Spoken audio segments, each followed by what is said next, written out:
আসসালামু আলাইকুম, কেমন আছেন সবাই? আশা করছি যে যেখানে আছেন ভালো আছেন। আমরা আলহামদুলিল্লাহ ভালো আছি এবং সুস্থ আছি।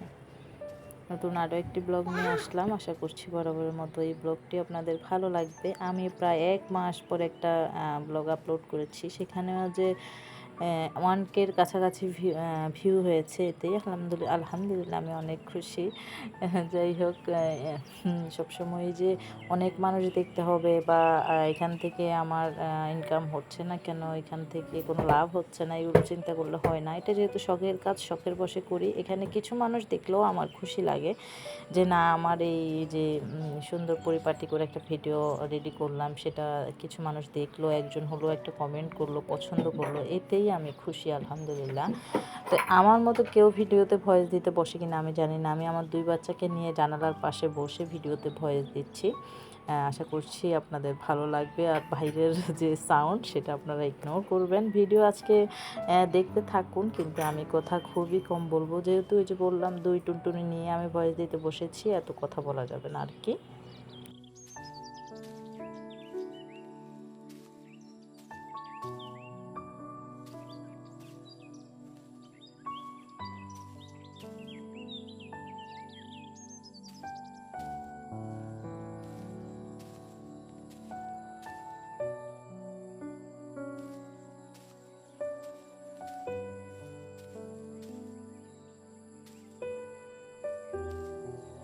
কবে যে আমি টানা কাজ করতে পারবো জানি না, ইনশাআল্লাহ পারবো।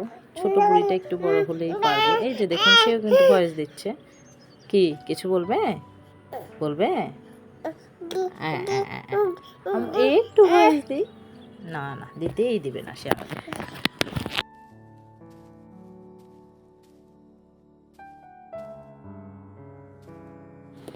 সে রীতিমতো আমার হাত থেকে মোবাইলটা টেনে নিয়ে গিয়েছে। তারপর আমি আবার নিয়ে ভয়েস দেওয়া শুরু করলাম। আসলে এই যে কোনো একটা কাজ টানা করতে পারি না। যেমন রান্নাঘরটা গুছিয়ে আসার পরে আগে একটা কথা বলে নিই। এই যে প্লেট বাটি রাখার স্ট্যান্ডটা, এটা প্রায় ১.৫ বছর অকেজো হয়ে পড়েছিল আমার তাকের উপরে। এই বাসায় আসার পরে এটা সেট করার মতো কোনো জায়গা ছিল না বা বেরও করিনি। খুবই ছোট আমার রান্নাঘর। এখন এটা আমি নামিয়ে আপনাদের ভাইয়াকে বলার পরে অনেক দিন পড়েছিল, নামানোর পরেও ফাইনালি এখন এটা সে এখানে ড্রিল করে লাগিয়ে দিয়েছে। এই যে এখানে এখন যে কাচের ঢাকনাগুলো সেগুলো রাখার একটা সুব্যবস্থা হয়েছে আর কি। যা বলছিলাম, মানে রান্নাঘর গুছিয়ে আসার পরে রান্নাবান্না শেষ দিয়ে যে এসে সামনের রুমটা গুছাবো, গুছিয়ে ঘরটা একটু ঝাড়ু দিয়ে মুছে একেবারে আমি ফ্রেশ হয়ে যাব। তারপরে একটু ভালো ফ্রেশ লাগলো, মানে ঘর পুরো পরিপাটি গুছানো ভালো লাগলো, অন্যরকম একটা ভালো লাগা। এগুলো কবে হবে জানি না, এখন টানা কাজ করতে পারি না। যেমন রান্নাঘর গুছিয়ে আস্তে আস্তে দেখা যায় ছোটো বুড়ি অনেক কান্নাকাটি করে, ওকে এসে নিতে হয়, আবার ওকে ঘুম পাড়াতে হয়, ওকে খাওয়াতে হয়, গোসল দিতে হয়। সব কিছু মিলিয়ে কোনো একটা কাজ টাইম মতো হয় না। এই জিনিসটা আমাকে একটু মানে কি বলবো, খারাপ লাগাচ্ছে আর কি। আমার আমার যে একটা শান্তি কাজ করে সেটা আমি পাচ্ছি না। একেকবার একেকটা করলে দেখা যায় কি শান্তিটা পাওয়া যায় না। আর যে একটা ফ্রেশ লাগা সেটা আসে না। রান্নাঘর বা নিজের বেডরুম যতই গুছিয়ে আমি চলে আসি, দেখা যায় সবগুলো কাজ একসাথে গোছানো না হলে এলোমেলো লাগতেই থাকে, এই আর কি। তো দুপুরের রান্নাঘরের কাজ শেষ দেওয়ার পরে ভাবলাম একটু আইসক্রিম খাই, তো আমিও খাচ্ছিলাম, আফিয়া বুড়ি আর আমি দুজনে। তারপরে আবার সুন্দর করে বক্সটা রেখে দিলাম। আর এত পরিমাণ বালি আসে বাসায়, কি বলবো, ওই যে আমার সোফায় একটু বালি দেখা যাচ্ছে, প্রায় প্রতিদিনই মোছা হয়, তারপরেও বালি মনে হয় যেন নিজেই রেখে দিই ছিটিয়ে ছিটিয়ে, এমন একটা অবস্থা। প্রচণ্ড গরম, সেই সাথে বাতাস, সব কিছু মিলিয়ে বালি তো বাসায় ঢুকবেই, এটাই স্বাভাবিক। এই তো আইসক্রিম খাচ্ছি। এখানে কিন্তু ছোট বুড়ি মেজো বুড়ি দুজনই আমার সাথে আছে। আর আমার ছোট্ট বুড়িটার গায়ে হাম উঠেছে। ও অসুস্থ আছে, এই জন্য আরও বেশি জ্বালায় এখন। এই যে একটু একটু দেখা যায়।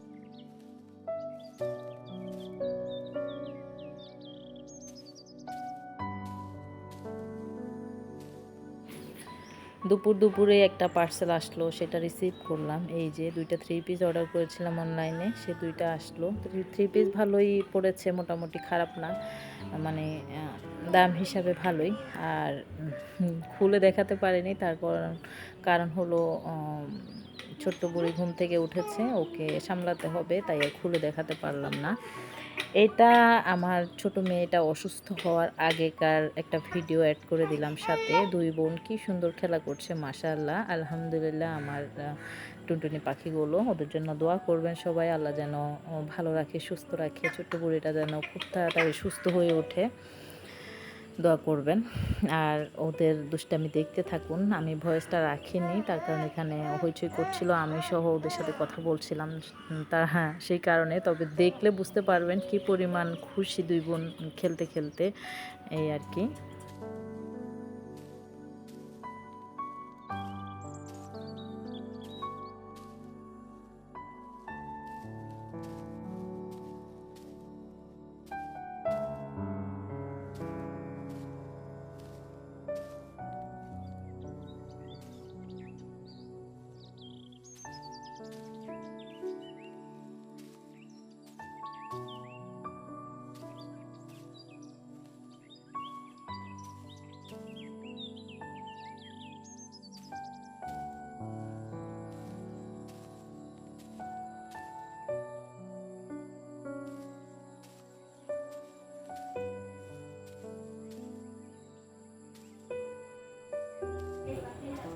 3টা জায়গা চেঞ্জ করে ভিডিওতে ভয়েস দিচ্ছি।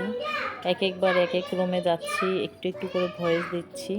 বুড়িরা আমাকে এত জ্বালাচ্ছে। যাই হোক, আপাতত এইভাবেই আমার ক্যাবিনেটটা গোছানো আছে, এভাবেই গুছিয়েছি। আমার খুব বেশি কুকারেজ আইটেম নেই, তার কারণ আমি সুন্দর সুন্দর জিনিস কিনে সাজিয়ে রাখাতে বিশ্বাসী না। আমি আমার প্রয়োজনে সুন্দর সুন্দর জিনিস কিনি এবং সেইগুলো রান্নাঘরে ইউজ করি। সাজিয়ে রাখার জন্য আমি খুব বেশি একটা কিনি না, যেগুলো মেহমান আসলে লাগতে পারে, সব সময় লাগে না, শুধু সেগুলোই আছে আর কি। আর কিছু জার আছে যেগুলো আমার ইউজ এখন আপাতত করতে হচ্ছে না, সেগুলো রেখে দিয়েছি। এই তো যেভাবে রেখেছি হালকা পাতলাভাবে এভাবেই আপনাদেরকে দেখালাম। আর সামনের দিকে যদি কুকারিজ কোনো আইটেম আরও নেই, সুন্দরভাবে আবার গুছাবো, তখন সেভাবে আপনাদের সাথে শেয়ার করব। আর এখানে এই দোলনাটা লাগিয়ে নেওয়া হয়েছে, তো মোটামুটি কি বলবো, ভালোই লাগছে বসতে আর কি। আমি শুরুতে বসতে পারিনি, এখন আবার বসলে হালকাভাবে ধরলে ঠিক আছে, একটু যখন ঘুরে এভাবে তখন আমার মাথাও ঘুরতে থাকে। আমি দোলনাতে বসতে পারি না, তো যখন বসে থাকি ঘুরে না, হালকা পাতলা নড়ে, তখন ঠিক আছে আর কি। যাই হোক, এই তো আজকের ভিডিওটা কেমন লেগেছে, কে কোথা থেকে দেখেছেন অবশ্যই কমেন্ট করে আমাকে জানাবেন।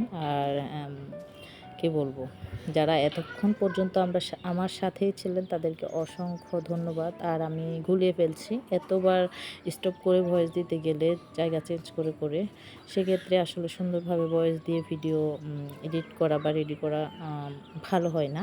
আর এই গরমে রান্নাঘরে ফ্যান লাগিয়ে নিলাম, এই আর কি। আর এই তো এখান থেকে বিদায় নেব। আপনাদের সবার সুস্বাস্থ্য কামনা করে ভালো থাকবেন, সুস্থ থাকবেন, যত্ন নেবেন, গরমে বেশি বেশি পানি খাবেন। অনেক অনেক দোয়া ভালোবাসা রইল, আমাদেরকেও দোয়ায় রাখবেন। আল্লাহ হাফেজ, আসসালামু আলাইকুম।